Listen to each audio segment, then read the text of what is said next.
Start करते हैं।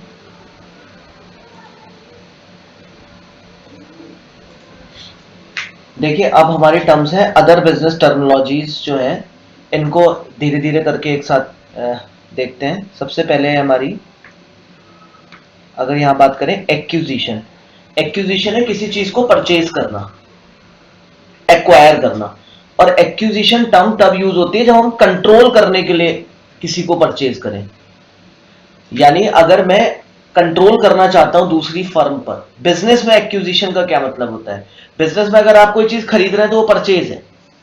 अगर मैं बिजनेस में, बिजनेस वर्ड में बोल रहा हूं कि एक्विजिशन कर रहा हूं, तो इसका मतलब मैं किसी के बिजनेस को कंट्रोल करने के पॉइंट ऑफ व्यू से परचेज कर रहा हूं। तो when one organization take over the other organization, देखिए ये बिजनेस टर्मिनोलॉजी है। तो in business if you use acquisition means you are buying the business of other organization, और इसका पर्पस क्या है? कंट्रोल। तो that is acquisition. Main point समझते रहते हैं। देन फिर हमारा है bankruptcy. Do you know the difference between bankruptcy and insolvency?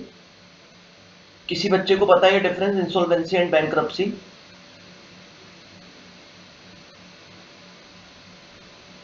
Ayush, Devashish, किसी को मालूम है? चलो मैं बता देता हूं। हाँ रिया, यस।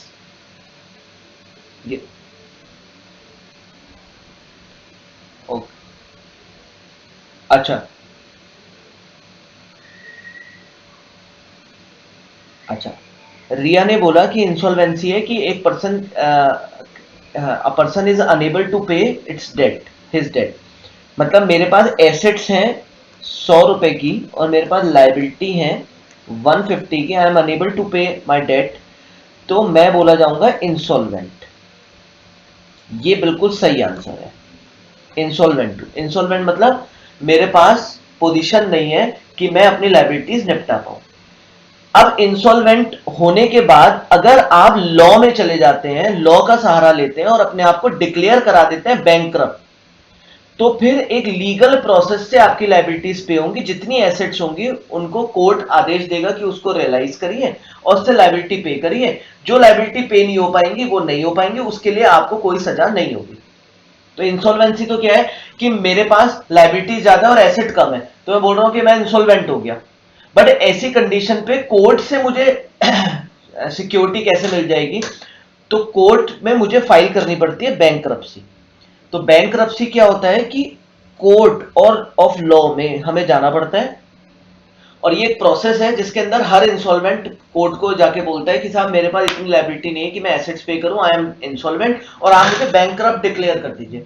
अगर बैंकरप्ट वो डिक्लेयर हो गया तो इसका मतलब कोर्ट ने डिक्लेयर कर दिया कि ये पर्सन अब अपनी लाइबिलिटीज पे नहीं कर सकता, और एक ट्रस्टी अपॉइंट कर देते हैं कोर्ट, जो उसकी एसेट्स बेचेगा और लाइबिलिटी को पे करेगा, और जो लाइबिलिटी रह जाएगी वो रह जाएगी।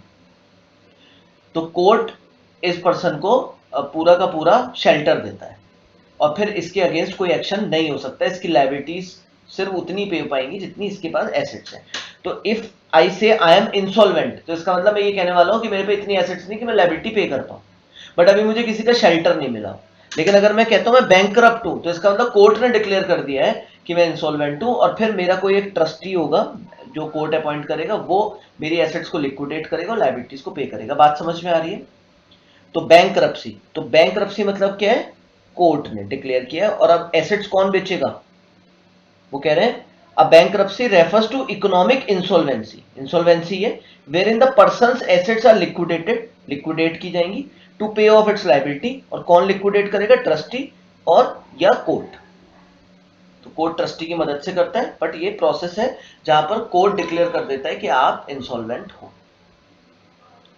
Bottom line, bottom line basically अगर जनरल लाइफ में बोला जाए तो मोस्ट इंपॉर्टेंट फैक्ट को बोला जाता है बॉटम लाइन। किसी भी चीज में पूछा जाता है अरे यार बॉटम लाइन क्या है, मतलब मेन इंपॉर्टेंट पॉइंट क्या है, पर बिजनेस में बॉटम लाइन बोला जाता है योर नेट प्रॉफिट।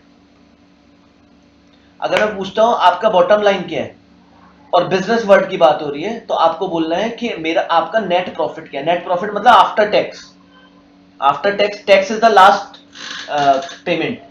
टैक्स हमेशा सारे खर्चे घटाने के बाद आपका लास्ट पेमेंट होता है। तो अगर मैं बोल रहा हूं प्रॉफिट आफ्टर टैक्स, तो इसका मतलब क्या है कि आपने सारे खर्चे, administrative expense, office expense, interest, सारी चीजें आप घटा दीजिए, घटाने के बाद टैक्स भी घटा दीजिए, और फिर अगर आप जो नेट प्रॉफिट डिक्लेयर किए करते हैं उसे हम बॉटम लाइन बोलते हैं। तो अगर हम किसी बिजनेस में बोलते हैं कि यार आपका बॉटम लाइन क्या है, तो उसको नेट प्रॉफिट बताना। तो अगर यहां पर अगर आप देखेंगे तो in plain English bottom line means the most important fact. General life में तो मोस्ट इंपॉर्टेंट फैक्ट को बॉटम लाइन बोलते हैं, पर इन बीसी के इसका मतलब क्या है, नेट प्रॉफिट। और नेट प्रॉफिट भी कौन सा है, आफ्टर, मतलब आफ्टर ऑल एक्सपेंस। और एक्सपेंस के अंदर क्या क्या शामिल होंगे, interest, general and administrative expense और इनकम टैक्स। ठीक है, तो इकोनॉमिक परफॉर्मेंस जानने के लिए वर्ड यूज किया जाता है बॉटम लाइन। तो इफ आई से बॉटम लाइन क्या है, मींस आई वांट टू जज योर इकोनॉमिक परफॉर्मेंस, कि आपका प्रॉफिट क्या है।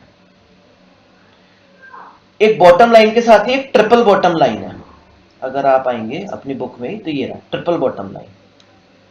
Triple bottom line, triple bottom line में वो कहते हैं कि भाई ठीक है नेट प्रॉफिट तो है ही है, बट तीन चीजें कंसीडर करनी चाहिए एक बिजनेस को। नेट प्रॉफिट तो है ही इकोनॉमिक उसकी तरक्की के लिए, नेट प्रॉफिट के साथ साथ उसे, ये तो हमारा एक बॉटम लाइन था ही, लेकिन ट्रिपल का मतलब तीन तीन चीजें इंपॉर्टेंट है। Bottom line means important factor. तो इंपॉर्टेंट फैक्टर बिजनेस में क्या होता है, नेट प्रॉफिट, जिससे उसकी इकोनॉमिक वायबिलिटी और इकोनॉमिक परफॉर्मेंस चेक हो सकती है। और अगर हम कह रहे हैं ट्रिपल बॉटम लाइन, तो तीन इंपॉर्टेंट चीजें, तो पहला प्रॉफिट है care for people and care for planet. Care for people का मतलब आप एम्प्लॉइज के साथ कैसा वर्किंग करते हैं, और केयर फॉर प्लेनेट का मतलब इकोलॉजिकल, आप यानी कितना पॉल्यूशन वगैरह पे कंट्रोल करते हैं। तो ये तीन चीजें जज होती हैं। तो कह रहे हैं it is the BCK philosophy that promotes the belief and evaluates the business performance on the basis of attainment of profit.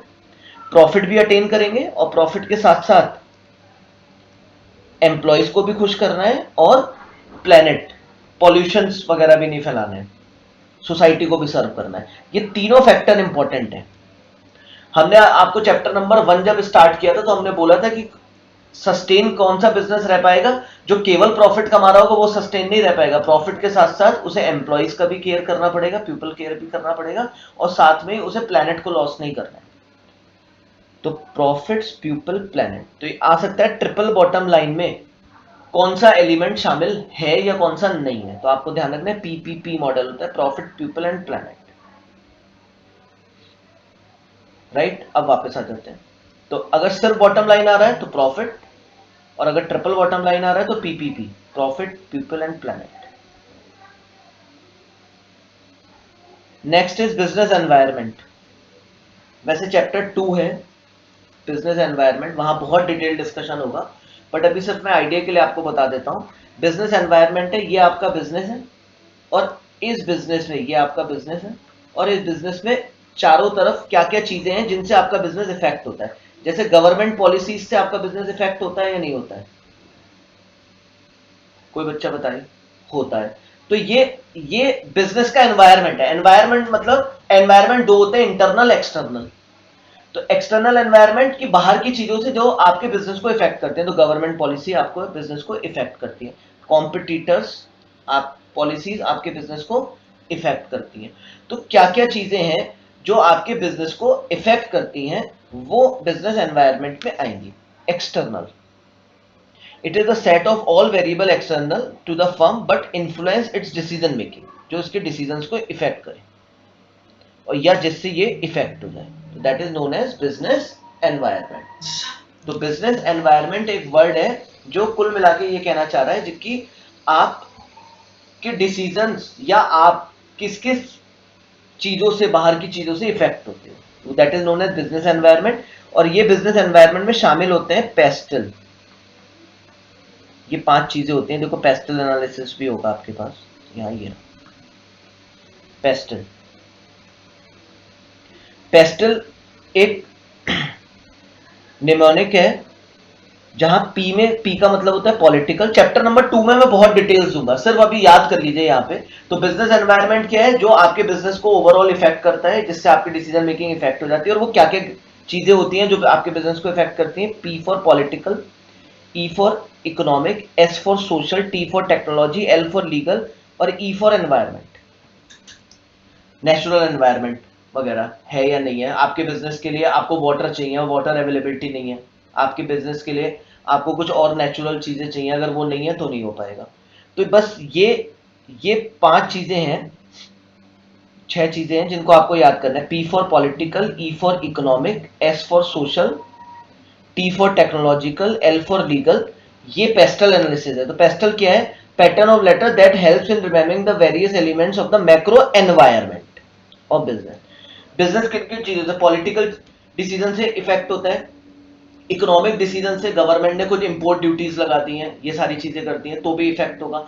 या अब मान लीजिए सरकार चेंज हो गई तो वो पॉलिटिकल डिसीजन से, क्योंकि कुछ बिजनेस को सपोर्ट करती हैं कुछ नहीं करती हैं, उससे भी होगा। सोसाइटी, सोसाइटी अगर नहीं चाहती है आपके बिजनेस में हो, या सोसाइटी इफेक्ट हो रही है, सोसाइटी बैड एडवर्सली इफेक्ट हो रही है, तो आपके बिजनेस पे इफेक्ट आएगा। टेक्नोलॉजिकल चेंजेस हो गए, टेक्नोलॉजिकल, अब जैसे कंप्यूटर्स में अपग्रेडेशन हो गया या कुछ और टेक्नोलॉजी, जैसे अब हम पढ़ा रहे हैं, ये टेक्नोलॉजिकल चेंजेस हैं, तो ये हमारे बिजनेस को इफेक्ट करते हैं। लीगल, गवर्नमेंट ने कोई लॉ लगा दिया जिससे आपके बिजनेस पे इम्पैक्ट आ रहा है, ठीक है। और नेचुरल एनवायरनमेंट। तो कुल मिला के समझिए, बस अभी चैप्टर नंबर 2 में बहुत डिटेल पढ़ा है मैंने, आप ये मत सोचिएगा मैं बहुत तेजी से निकाल रहा हूं। जो चैप्टर नंबर 2 की बातें हैं, जो आपका बैलेंस चैप्टर है, उसको हम थोड़ा सा देख रहे हैं फटाफट। तो बिजनेस एनवायरनमेंट क्या चीज है?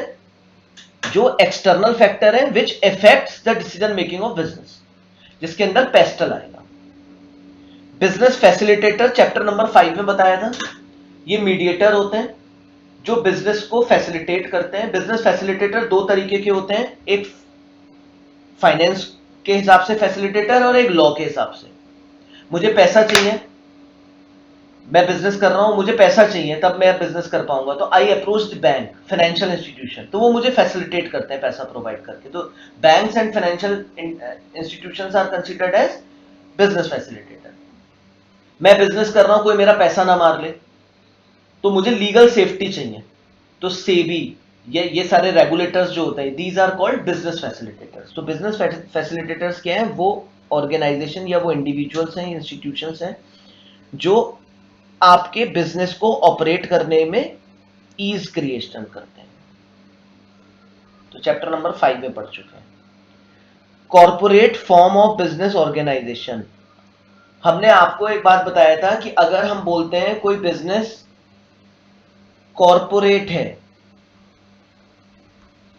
तो इसका मतलब वो बॉडी कॉर्पोरेट के बारे में बात कर रहा है। और बॉडी कॉर्पोरेट का मतलब क्या होगा? कौन कौन सी कैरेक्टरिस्टिक रखता है body corporate? Separate legal entity, perpetual succession. ध्यान है ये सारी बातें। एक इनकी अपनी एक अथॉरिटी होती है, अपना एक सेपरेट लॉ होता है। तो अगर हम बोलते हैं कि कोई बिजनेस हम बॉडी कॉर्पोरेट के रूप में कर रहे हैं, तो समझ में आ जाएगा सेपरेट लीगल एंटिटी है, लॉ ने हमें एक सेपरेट लीगल एंटिटी दी है। मतलब हमारे बिजनेस केस भी कर सकता है, सूट भी ला सकता है किसी के अगेंस्ट, और इसके अगेंस्ट भी सूट लाया जा सकता है। परपेचुअल सक्सेशन बताया था हमने आपको कि आपका बिजनेस तभी लीगली एंड होगा। अगर आप ऐसी बिजनेस क्लोज कर देते हैं, कोई लीगल प्रोसेस फॉलो नहीं करते, तो ये चलता रहेगा। अथॉरिटी होगी एक, जिसके पास आप जा सकते हैं। जैसे कंपनीज के केस में कौन है? आरओसी। एलएलपी के केस में कौन है? आरओसी। एक सेपरेट लॉ होगा, जैसे कंपनीज के केस में कंपनीज एक्ट है। तो अगर आप कॉर्पोरेट बिजनेस कर रहे हैं, तो इसका मतलब आप समझ लीजिए आप कंपनी या एलएलपी की फॉर्मेट में कर रहे हैं, जो चैप्टर 1 में डिस्कस हुआ है। और अगर आप कॉर्पोरेट नहीं कर रहे हैं, तो फिर आप प्रोप्राइटरशिप या पार्टनरशिप फर्म होंगे। तो प्लीज जरा देखिए, हम कह रहे हैं कॉर्पोरेट फॉर्म ऑफ बिजनेस। तो these are the form of business organization where in the eye of law, law की नजर में आप रिकॉग्नाइज होंगे, मतलब सेपरेट लीगल एंटिटी होंगे। इन the eye of law the business entity is distinct from its owner. ये अपने नाम से एसेट खरीद सकती है। आर्टिफिशियल लीगल पर्सन है, अब लीगल पर्सन का दर्जा मिलेगा, ठीक है। और लाइबिलिटीज इनकी क्या होती है? लिमिटेड लाइबिलिटीज होती है। तो इसके एग्जाम्पल कौन कौन से हैं जो हमने पढ़े हैं अब तक? चैप्टर 3 में भी पढ़े हैं। कौन कौन से एग्जाम्पल हैं इसके? कोई बताएगा बच्चा, कौन कौन से एग्जाम्पल हैं इसके बच्चों? एलएलपी। अगर इस corporate form of business organization के अलावा बाकी क्या होते हैं हमारे? अदर्स। अदर्स में आ जाएगा, देखो ये proprietary form of business organization. Proprietary form of business organizations क्या होंगे? जो कॉर्पोरेट फॉर्म्स नहीं होंगे। तो ये does not distinguish between the business as separate legal entity. Liabilities इनमें क्या होती हैं आपकी? अनलिमिटेड हो जाती हैं, पर्सनल लाइबिलिटीज होती है। सोल प्रोप्राइटरशिप, पार्टनरशिप, एचयूएफ इसके एग्जाम्पल हैं। सोल प्रोप्राइटरशिप, पार्टनरशिप और एचयूएफ इसके एग्जाम्पल्स हैं। तो दो तरीके के बिजनेस में ऑर्गेनाइजेशंस होते हैं। फर्स्ट कॉर्पोरेट, जिसके अंदर आएंगे कंपनी एलएलपी, और सेकंड प्रोप्राइटरी। कॉर्पोरेट का मतलब है लाइबिलिटीज लिमिटेड, और प्रोप्राइटरी वगैरह के केस में लाइबिलिटीज अनलिमिटेड। कॉर्पोरेट में सेपरेट लीगल एंटिटी है, एक लॉ है आपके पास और एक अथॉरिटीज है, परपेचुअल सक्सेशन है, बट प्रोप्राइटरी में ऐसा नहीं होता। तो ये corporate form of business organization है। सेकंड, इसके बाद अगर आप देखें तो कॉर्पोरेट गवर्नेंस। बच्चों कॉर्पोरेट गवर्नेंस का मतलब है एथिकली एक बिजनेस चल रहा है या नहीं चल रहा है, ये चेक करना।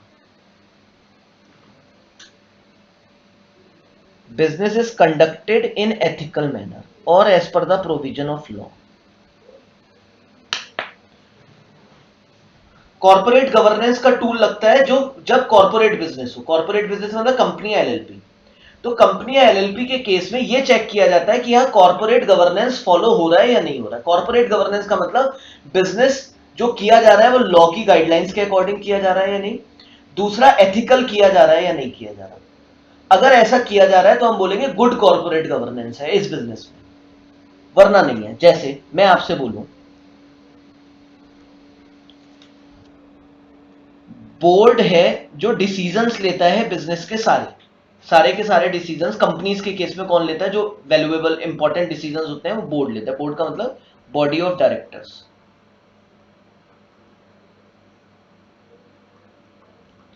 ये बॉडी ऑफ डायरेक्टर्स सिर्फ और सिर्फ शेयर होल्डर्स के फेवर में डिसीजंस लेते हैं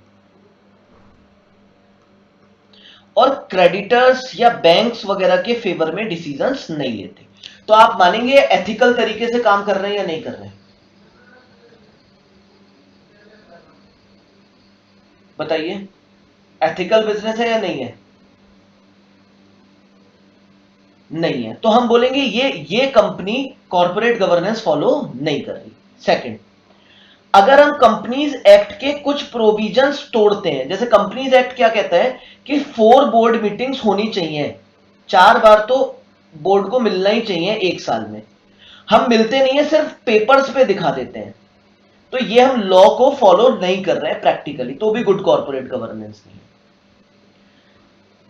इंडिपेंडेंट डायरेक्टर होना चाहिए एक कंपनी के अंदर। इंडिपेंडेंट डायरेक्टर का मतलब जो शेयर होल्डर ना हो, जिसका कंपनी से कोई लेना देना ना हो, ऐसा डायरेक्टर बड़ी कंपनीज में बोला जाता है कि बोर्ड में जरूर होना चाहिए, जो आउटसाइडर के फेवर में काम करे। एक कंपनी ने इंडिपेंडेंट डायरेक्टर रखा ही नहीं, तो उसने लॉ भी तोड़ा और आउटसाइडर को प्रोटेक्ट भी नहीं करा, तो ये भी बोला जाएगा कि अनएथिकल बिजनेस है। तो ऐसा जब कंपनीज एक्ट की आपको जानकारी हो जाएगी तो आपको समझ में आ जाएगा कि लॉ भी तोड़ना या आउटसाइडर के फेवर में काम ना करना इज कॉल्ड कि आप कॉर्पोरेट गवर्नेंस फॉलो नहीं कर रहे हैं। तो जरा देखिए, कॉर्पोरेट गवर्नेंस में वो क्या कह रहे हैं कि it is a system of overseeing the affairs of corporations या कॉर्पोरेट कंपनीज के बारे में बात कर रहे हैं कि वो एथिकल मैनर्स में हो रहा है या नहीं हो रहा है। ये इस चीज को सिर्फ देखना, ओवरसी करना।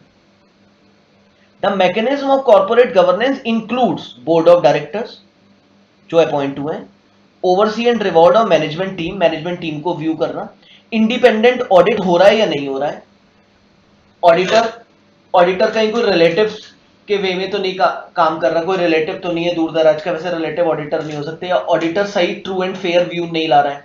ऑडिटर कुछ ऐसी बातें जो बाहर लोगों को पता होनी चाहिए थी, जिन्होंने पैसा इन्वेस्ट किया है, ऑडिटर ने वो बातें नहीं लिखी, इसका मतलब बोर्ड के दबाव में काम किया। तो कॉर्पोरेट गवर्नेंस फॉलो नहीं हुई। तो कॉर्पोरेट गवर्नेंस क्या है? सिर्फ एक वॉच, एक आई है, ये चेक करना कि कंपनी एथिकल मैनर में काम कर रही है या नहीं कर रही है और लॉ फॉलो कर रही है या नहीं कर रही। Electronic commerce, you better know electronic commerce क्या है? ऑनलाइन या डिजिटल प्लेटफॉर्म के थ्रू परचेज या सेल करना। कॉमर्स आपको बताया था कि हमने, इसका एग्जाम्पल क्या है? अमेज़न। तो it broadly refers to internet and mobile telephone based application for conducting business and commerce.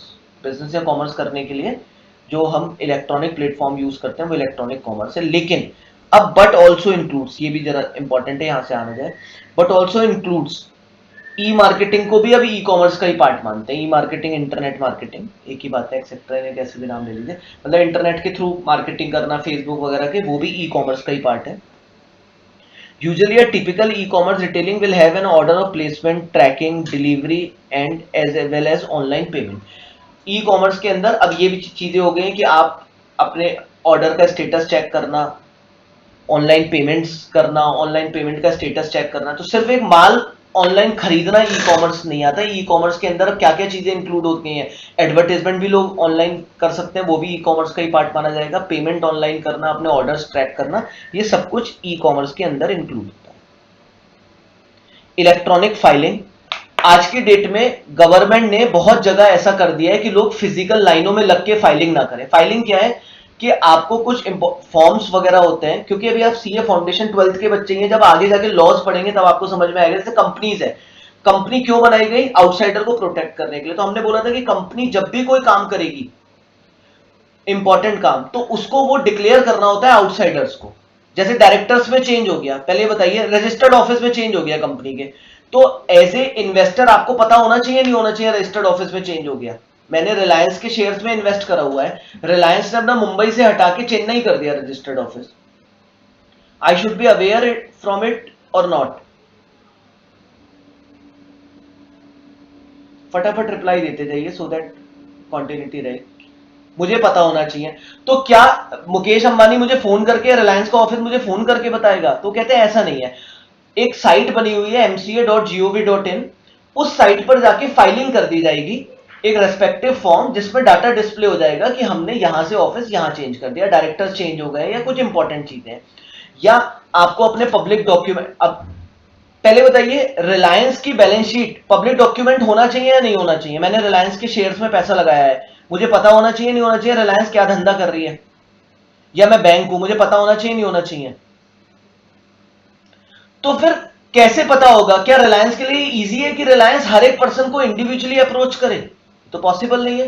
तो रिलायंस क्या करेगा, एक पब्लिक प्लेस पर जाके, मतलब पब्लिक पोर्टल्स हैं, गवर्नमेंट ने रिक्वायरमेंट बना रखी है, वहां जाके अपनी बैलेंस शीट्स अपडेट कर देगा। तो वो अपडेट कैसे करेगा? फिजिकल लाइनों में लगना तो पॉसिबल नहीं है, तो गवर्नमेंट ने इसके लिए बना रखा है इलेक्ट्रॉनिक फाइलिंग। तो electronic filing is a system of filing information required by regulator, जो रेगुलेटर्स हैं जैसे सेबी, आरओसी, ये सब है, गवर्नमेंट है, एंड अदर इलेक्ट्रॉनिकली, ये आपको अपनी इंफॉर्मेशन फाइल करनी है। इन taxation, income tax return, in GST, GST returns, ये सारी हम इंटरनेट के थ्रू फाइल करते हैं। This is called electronic filing. इससे आसानी हुई होगी इलेक्ट्रॉनिक फाइलिंग से या नहीं? या फिजिकल अच्छा था? आसानी हुई होगी। पहले जीएसटी रिटर्न्स मान लीजिए मुझे भरनी होती है और फिजिकल होता, तो मैंने अपना सारा काम छोड़ के या किसी को लाइन में लगाता, वो रिटर्न्स फाइल करता। दूसरा 5 बजे 6 बजे ऑफिस बंद हो जाता, अब तो रात को 12 बजे भी कर सकता हूं मैं काम। तो इलेक्ट्रॉनिक फाइलिंग ईज किया गया है फाइलिंग स्टेटस को। फाइलिंग का मतलब होता है इंफॉर्मेशन सप्लाई करना गवर्नमेंट को या रेगुलेटर्स को। ग्लोबलाइजेशन, आपको पता होना चाहिए 3 चीजें 1991 में हुई। LPG 1991 industrial policy. एल का मतलब है लिबरलाइजेशन। लिबरलाइजेशन का मतलब होता है कि गवर्नमेंट की कुछ रिस्ट्रिक्शंस को, ये एलपीजी जो मॉडल है ये आया था बिजनेस को ईज करने के लिए। 1991 से पहले अगर आपको कोई इंडस्ट्री लगानी होती थी तो आपको ढेरों बहुत सारे जो है परमिशंस लेनी होती थी। तो अगर मुझे इंडस्ट्री शुरू करनी है आज, तो मैं 3 साल पहले मुझे इसके लिए काम करना होता था या 4 साल पहले, और खूब लाइसेंसिंग रिक्वायरमेंट्स थी। तो अगर एक्सपोर्ट करना है तो बहुत सारी फॉर्मेलिटीज है, इंपोर्ट करना है तो बहुत सारी फॉर्मेलिटीज है। तो लोग बिजनेस करने से घबराते थे और सिर्फ क्या करते थे, एग्रीकल्चर एक्टिविटीज में लगे रहते थे। तो भारत को लगा कि भारत पीछे हो रहा है, गवर्नमेंट को लगा भारत पीछे हो रहा है, अगर हम बिजनेस नहीं करेंगे तो क्या होगा। तो उन्होंने प्रीवियस गवर्नमेंट की रिस्ट्रिक्शंस को या प्रीवियस रिस्ट्रिक्शंस को हटाया। ईज किया, तो that was known as liberalization. Globalization क्या था? गवर्नमेंट को लगा कि हम किसी चीज में बेटर है, कोई दूसरा कंट्री किसी चीज में बेटर है, तो एक काम किया जाए, हम ज्यादा माल बनाए वो जिसमें हम बेटर है, हम वो माल ही ना बनाए जिसमें हम बेटर नहीं है। और दूसरी कंट्री से कहा कि आप वो माल बनाइए जिसमें आप बेटर है, तो ज्यादा बन जाएगा, कोई प्रॉब्लम नहीं है, आप जिसमें बेटर है वो माल हमें दे दीजिएगा, हम जिसमें बेटर है वो जो हम एक्सेस प्रोडक्शन करेंगे वो हम आपको दे देंगे। इससे क्या होगा, जो जिसमें बेटर है सिर्फ वो बनाएगा, और जब वो बनाएगा तो उससे कॉस्ट कम हो जाएगी, क्योंकि उसके पर्सन को ज्यादा टाइम नहीं लगेगा। बट इसके लिए जरूरी था free flow of goods and services with in countries. तो कंट्रीज में इंटर नेशनली ट्रांसफर होना बहुत होना चाहिए था जरूरी। तो इसके लिए जो काम किया गया that is known as globalization. और प्राइवेटाइजेशन क्या था कि जितनी भी गवर्नमेंट ऑर्गेनाइजेशन थी वो इफेक्टिवली काम नहीं करती थी। उसमें कर्मचारी को पता था कि भैया मेरा एक शेड्यूल्ड प्रमोशन होगा, एक शेड्यूल्ड सैलरी मिलेगी, तो वो बहुत ज्यादा काम नहीं करते थे। और गवर्नमेंट का एक बेसिक पर्पस भी क्या था, गवर्नमेंट प्रॉफिट कमाने के लिए काम नहीं करती थी, गवर्नमेंट रीजनेबल अर्निंग्स ही करती थी। केवल गवर्नमेंट का बेसिक पर्पस होता था कि हमें ज्यादा से ज्यादा वेलफेयर करना है। तो जब किसी बिजनेस में प्रॉफिट ज्यादा जनरेट नहीं होंगे तो वो डेवलप नहीं हो सकता था। तो 1991 से पहले मैक्सिमम बिजनेस गवर्नमेंट के हाथ में थे, जिसमें गवर्नमेंट प्रॉफिट ज्यादा नहीं कमाती थी। प्रॉफिट नहीं कमाती थी तो बिजनेस डेवलप नहीं हो पाता था। तो इसके लिए एक प्रोसेस अपनाया गया, प्राइवेटाइजेशन। धीरे धीरे गवर्नमेंट ने अपने स्टेक्स कम करे और प्राइवेट प्लेयर्स को ऐड करा। इससे क्या फायदा हुआ कि प्राइवेट लोग इफेक्टिवली काम कर रहे थे और बिजनेस को ग्रो कराने में ज्यादा विश्वास कर रहे थे। तो 3 फॉर्म्स हुई 1991 में, लिबरलाइजेशन, पुरानी रिस्ट्रिक्शंस को ईज करना, हटाना, ग्लोबलाइजेशन कि easily free flow of goods and services 2-3 countries में हो सके, मतलब इंटरनेशनली हो सके, और प्राइवेटाइजेशन गवर्नमेंट की रिस्ट्रिक्शंस हटा के प्राइवेट करना। तो ये 3 बातें जरा समझिए। ग्लोबलाइजेशन एक प्रोसेस है जिसमें barriers of international trade in goods and services को रिमूव करना, जिससे internationally goods services capital easily flow हो सके। ठीक है, this is globalization. Liberalization, easing of governments control. Government जो बहुत ज्यादा कंट्रोल कर रही थी उसे ईज करना, बहुत सारी रिक्वायरमेंट्स हटा देना। जैसे आज की डेट में लाइसेंसिंग बहुत ज्यादा रिक्वायर्ड नहीं है, कुछ 17-18 बिजनेस हैं जिनमें लाइसेंस चाहिए, बाकी सब आप इजीली कर सकते हैं, और सिंगल विंडोज हैं, ऑनलाइन फाइलिंग कर सकते हैं। तो लिबरलाइजेशन है। और privatisation, dispensing with the state ownership of business enterprises. जो गवर्नमेंट की ओनरशिप थी उसको डिस्पेंस विद करना, उसको छोड़ना, और किसको इन्वॉल्व करना, प्राइवेट लोगों को। तो 3 प्रोसेस यूज किए गए हमारे LPG।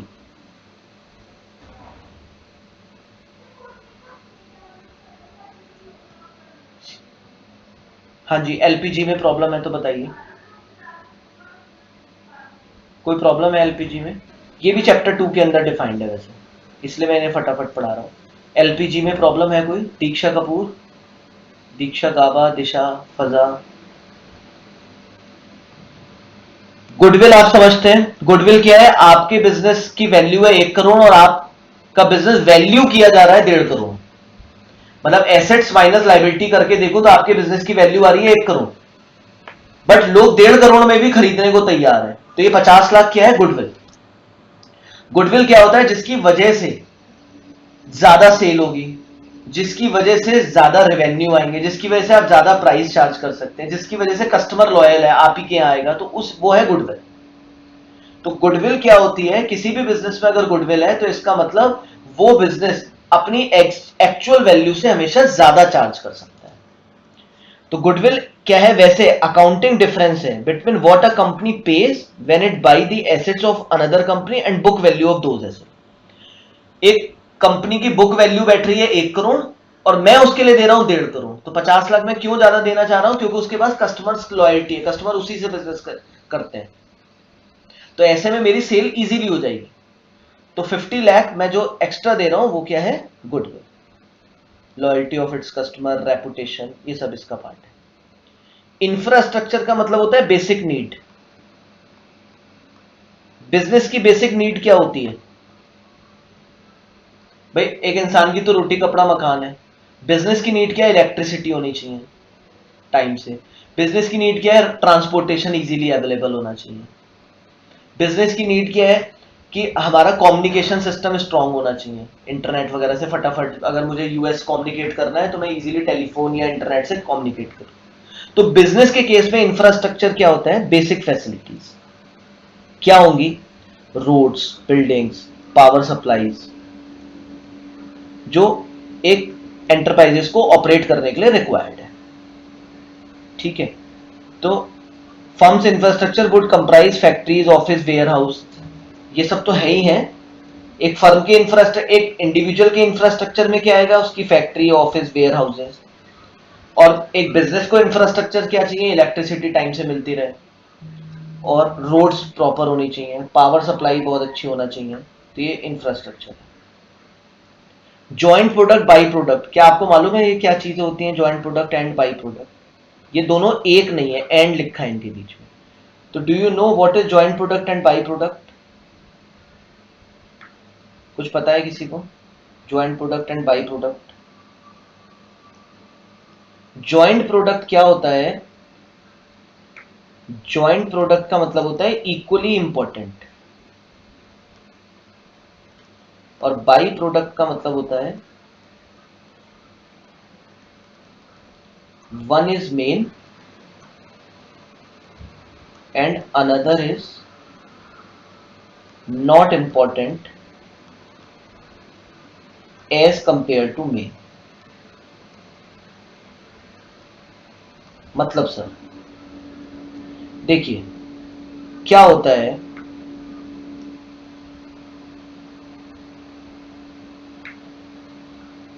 एक प्रोसेस है जिसके अंदर ए गुड्स को भी जाना है। अगर मुझे ए गुड्स बनाना है तो एक प्रोसेस है, प्रोसेस नंबर 1। अगर मुझे ए गुड्स बनाना है तो प्रोसेस नंबर 1 तो मुझे फॉलो करनी ही पड़ेगी ए को बनाने के लिए, और उस प्रोसेस के बाद मुझे इस ए को एक प्रोसेस नंबर एक्स में लेके जाना पड़ेगा, तब जाके ये फिनिश्ड होगा। यानी दो प्रोसेस से होकर मेरा ए प्रोडक्ट बनता है, process number 1 and process number x. एक प्रोडक्ट मैं बना रहा हूं, प्रोडक्ट बी, ये भी प्रोसेस 1 से गुजरेगा और प्रोसेस वाई से गुजरेगा, तब जाके ये फिनिश्ड होगा। अब मैंने देखा इन दोनों प्रोडक्ट को प्रोसेस 1 से गुजरना है। प्रोसेस 1 एक ऐसी चीज है जहां से होना ही है, जिसमें कुछ ना कुछ कोई एक ऐसा कॉमन काम होना है, कॉमन मशीनों से काम होना है जो ए को भी रिक्वायर्ड है और बी को भी रिक्वायर्ड है। अब मैंने सोचा कि मैं एक बार मशीन चलाऊं प्रोसेस 1 की ए बनाने के लिए, फिर उसके बाद मैं प्रोसेस 1 चलाऊं बी बनाने के लिए।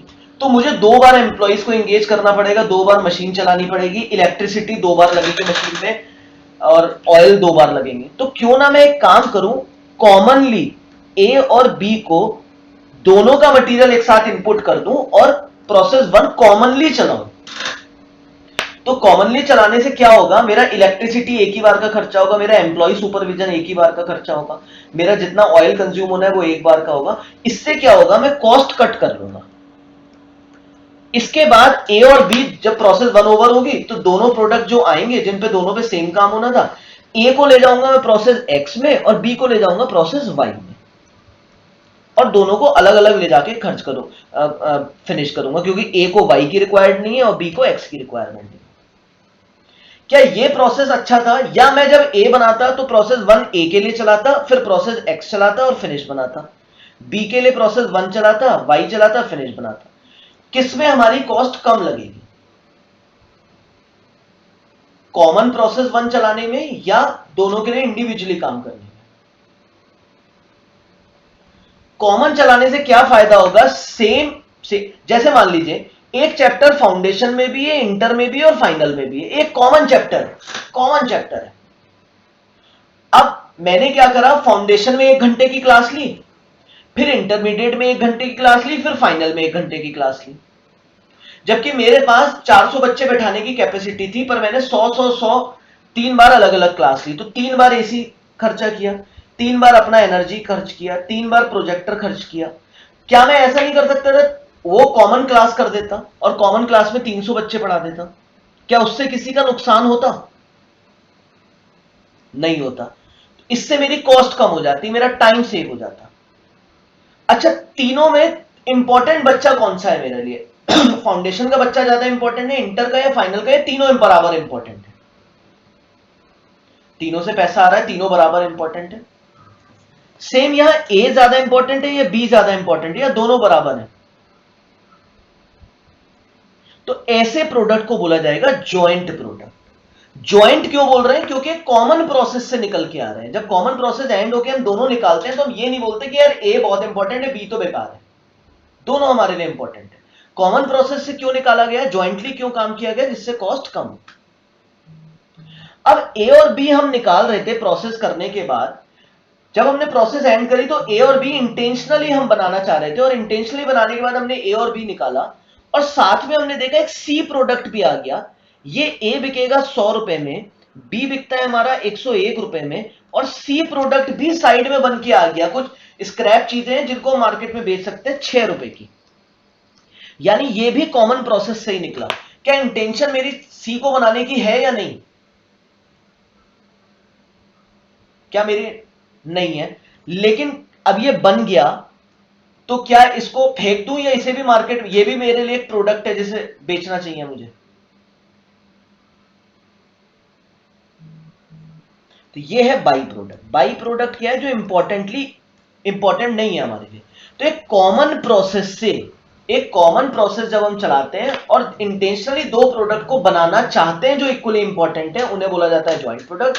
और एक ऐसा प्रोडक्ट निकल आए जो मेन प्रोडक्ट के बराबर इक्वल इंपॉर्टेंट ना हो, बट वो भी कॉमन प्रोसेस से निकले, उसे बोला जाता है बाई प्रोडक्ट। शुगर कंपनी जब शुगर बना रही होती है तो उसमें गुड़, खांडसारी, ये सारी चीजें निकल आती हैं जिन्हें मार्केट में बेचा जाता है। क्या उनका पर्पस उसे बनाना भी था या उनका मेन प्रोडक्ट शुगर बनाना था? तो ये जो एक्स्ट्रा प्रोडक्ट निकला, क्या इसे फेंक दें या इसे भी बेचें?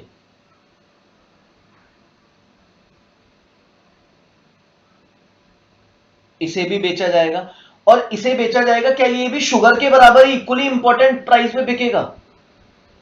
गुड़, शीरा, ये सब नहीं, तो वो कहलाएगा बाई प्रोडक्ट।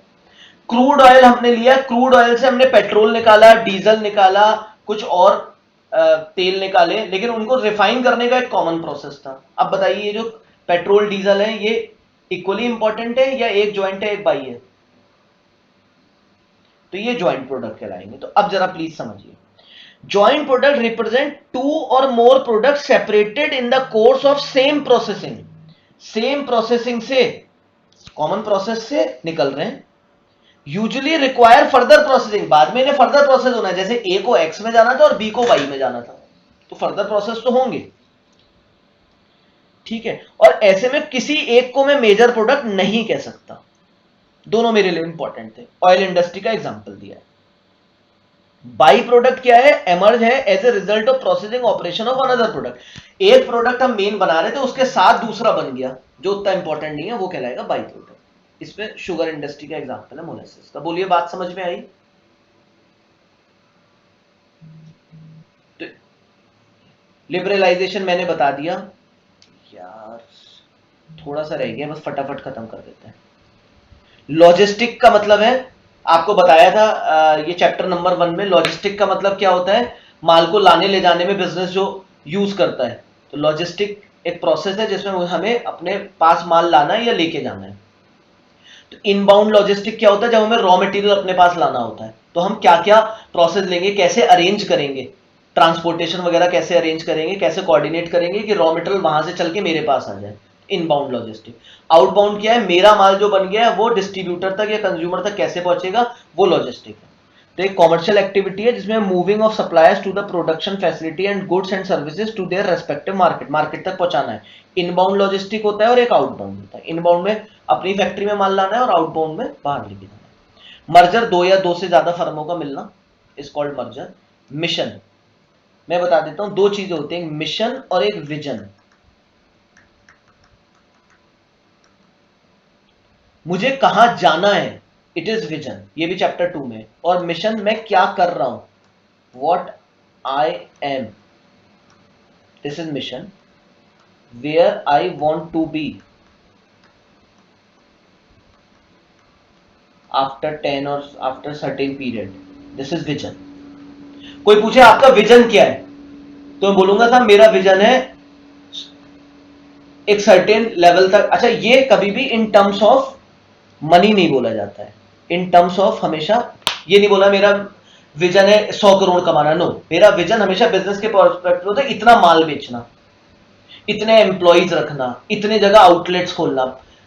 इससे profit is always a result, result होता है प्रॉफिट। कभी ये नहीं बोला जाता बोले आपके बिजनेस का विजन क्या है, बोले 100 करोड़ रुपए कमाना ना। 100 करोड़ की सेल करना can be a vision, 200 crore की, 500 करोड़। जब विजन पूछा जाएगा तो ये पूछा जाएगा मैं 5 साल बाद क्या करना चाहता हूं, और पूछा जाए मिशन क्या है, तो मिशन क्या है, मैं आज क्या कर रहा हूं, यहां पहुंचूंगा या नहीं पहुंचूंगा ये डिसाइड करता है मेरा मिशन क्या है। मिशन हमेशा बनाए जाते हैं विजन को अचीव करने के लिए, तो मिशन छोटे छोटे होते हैं। बोले आज मिशन ये है हमारा, आज मिशन ये है, तो मिशन क्या होते हैं, हम आज क्या कर रहे हैं, कैसे कर रहे हैं, और अच्छे से आप मिशन करते जाएंगे तो मिशन का फाइनल रिजल्ट आपको कहां पहुंचना है, विजन। तो प्लीज जरा देखिए, मिशन प्रेजेंट स्टेटमेंट होता है और विजन फ्यूचर स्टेटमेंट होता है। और कभी भी ये नहीं बोला था 100 करोड़ कमाना मेरा विजन है।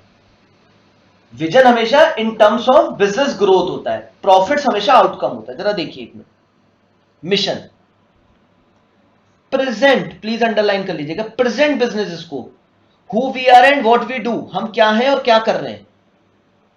और विजन देखिए कंपनी के फ्यूचर के लिए, हम कहां पहुंचना चाहते हैं, कौन सी टेक्नोलॉजी लेना चाहते हैं, कस्टमर्स कितने करना चाहते हैं, ज्योग्राफिकल हम इंडिया में रहना चाहते हैं इंटरनेशनली, प्रोडक्ट मार्केट क्या होगा हमारा, हम नए नए कौन कौन से प्रोडक्ट लेकर आएंगे।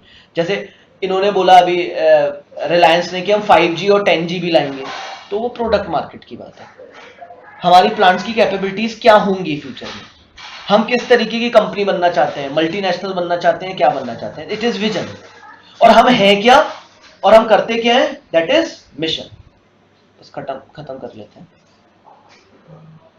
रिटर्न एंड रिस्क आपको पता है, रिटर्न्स, जैसे मैं आज एक शेयर में पैसा लगाता हूं और मुझे उम्मीद है कि ये 2000 का शेयर 2500 हो जाएगा, तो 500 क्या है, रिटर्न।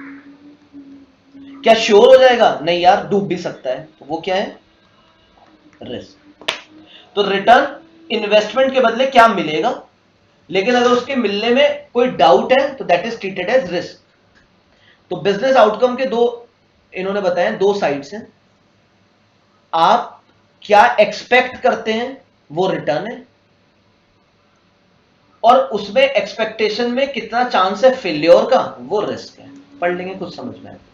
सस्टेनेबल डेवलपमेंट, ये भी हमने चैप्टर 1 में पढ़ा है। सस्टेनेबल डेवलपमेंट, कोई भी बिजनेस अगर लंबा समय ग्रो करना चाहता है तो उसका प्रॉफिट और सेल हाई होना चाहिए, या उसको ट्रिपल बॉटम लाइन पे ध्यान देना पड़ेगा,